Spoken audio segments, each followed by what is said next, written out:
Selamat datang di penyelaman mendalam kita.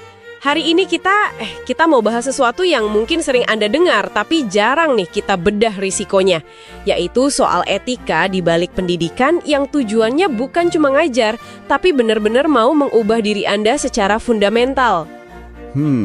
Topik yang dalam ya. Iya kan? Sumber kita kali ini dari artikel jurnal akademis Douglas W. Jacek, judulnya Should Education Be Transformative? Nah, misi kita apa? Kita mau gali potensinya, tapi juga yang lebih penting, soroti risiko etisnya. Risiko saat pendidikan itu mencoba merombak psikologi Anda sampai ke akar-akarnya. Istilah kayak pembelajaran transformatif itu emang bukan jargon sembarangan ya. Ada makna mendalam di baliknya. Betul. Oke, mari kita langsung bongkar aja konsep intinya. Artikel ini mengidentifikasi 4 ciri utama dari pengalaman transformatif yang coba dicapai pendidikan semacam ini. Pertama, dia itu penting. Maksudnya penting gimana tuh? Ya, dia mengubah cara Anda memandang diri sendiri dan dunia. Benar-benar inti pemahaman Anda yang berubah. Terus kedua, dia tak bisa dibalikan, irreversible. Wah, jadi nggak bisa undo gitu ya? Sekali berubah, ya udah. Persis. Nah, yang ketiga ini, kata artikelnya, krusial banget. Ada ketidakberlanjutan, discontinuity. Oke, ketidakberlanjutan. Ini maksudnya gimana nih? Ini bukan sekedar Anda belajar fakta baru atau skill baru gitu. Tapi ini lebih kayak ada jeda radikal dalam pengalaman Anda. Jeda radikal? Iya. Diri Anda sebelum sama sesudah transformasi itu bisa terasa kayak dua orang yang beda banget. Sampai sulit gitu membayangkan atau bahkan memprediksi diri Anda di masa depan setelahnya. Menarik.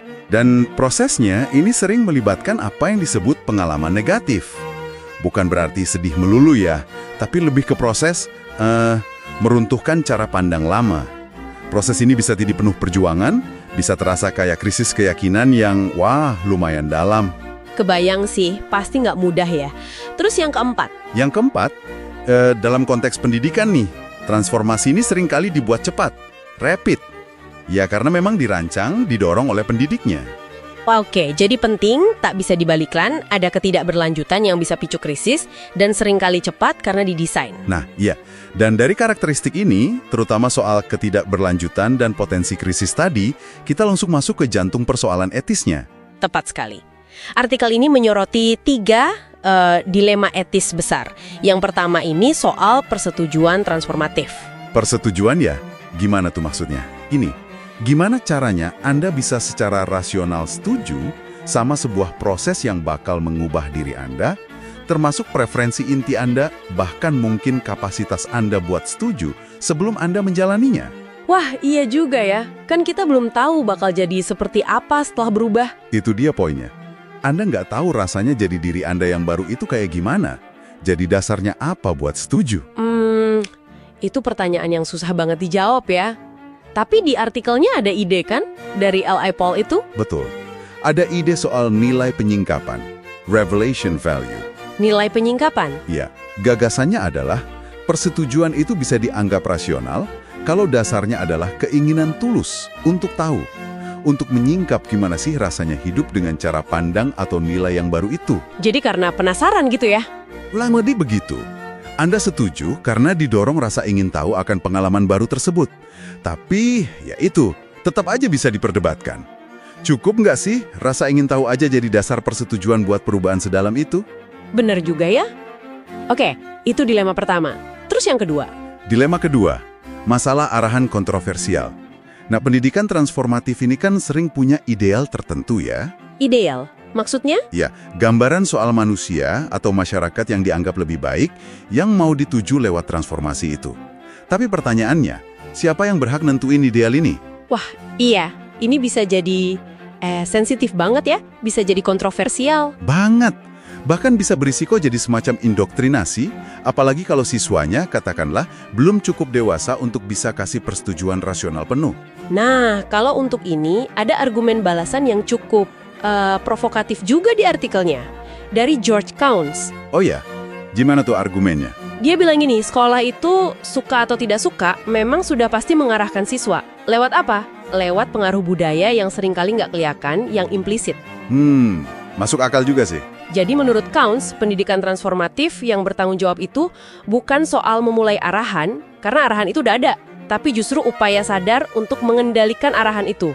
Mengendalikan ke arah tujuan yang dianggap baik secara eksplisit, ketimbang membiarkannya berjalan liar gitu aja. Oke, jadi intinya bukan menghindari arahan, tapi membuatnya jadi lebih sadar dan terarah pada kebaikan.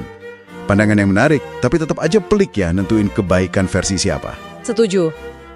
Lalu yang ketiga, dan ini mungkin yang paling bikin khawatir ya, masalah trauma transformatif. Trauma ya? Ini gimana nih? Ini soal risiko kalau proses transformasi itu berhasil nih meruntuhkan keyakinan lama siswa, pemahaman dirinya yang lama, tapi gagal ngasih fondasi baru yang kokoh. Waduh, jadi kayak udah dibongkar tapi nggak dibangun lagi gitu. Ya, persis. Siswa bisa terperangkap dalam krisis identitas, merasa tercabut, bingung. Kan seringkali lebih mudah ya mengkritik atau meruntuhkan daripada membangun kembali sesuatu yang kuat. Ini memang risiko yang paling nyata sih ya. Makanya artikel ini menekankan banget pentingnya apa yang disebut kontinuitas transformatif. Kontinuitas transformatif, maksudnya dukungan gitu? Betul, dukungan yang kuat selama proses perubahan itu. Dan katanya komunitas kelas aja seringkali nggak cukup. Kenapa? Karena sifatnya sementara kan, kelas selesai ya udah. Terus solusinya gimana dong? Nah, saran dari Jacek di artikel itu adalah mungkin inisiasi ke dalam praktek yang lebih langgeng bisa jadi semacam penyangga yang lebih kuat. Praktek, maksudnya kayak disiplin ilmu atau seni gitu? Iya, bisa disiplin ilmu, seni, atau mungkin tradisi kejuruan, atau praktek spiritual.